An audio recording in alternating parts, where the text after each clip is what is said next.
যেতে হবে, তোমাকে গৌসে আজম দস্তগীরের কাছে যেতে হবে, তোমাকে আলা হযরত ইমাম আহমদ রাজা চৌখারে যেতে হবে, গৌসে মজবান্ডারের কাছে যেতে হবে, শাহনশাহ ইমাম রাব্বানি কদমে যেতে হবে, শাহনশাহ সিরিকোটের কদমে যেতে হবে। ওলি আল্লাহর কদমে যাও।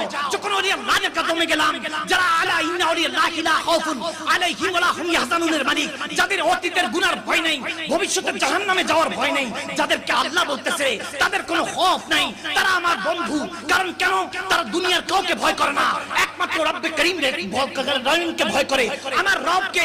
যারা জান ও মাল দিয়ে ভয় করে, আল্লাহ তাবারক ওয়া তাআলাকে যারা হাসিল করে ফেলেছেন তাদের কাছে যাওয়ার কথা বলেছে। যখন তেনাদের কাছে যেতে লাগলাম, তখন তেনারা আমাদেরকে শিখাতে লাগলেন যালিকাল কিতাব, এটা সেই কিতাব যার মধ্যে কোনো সন্দেহ নাই।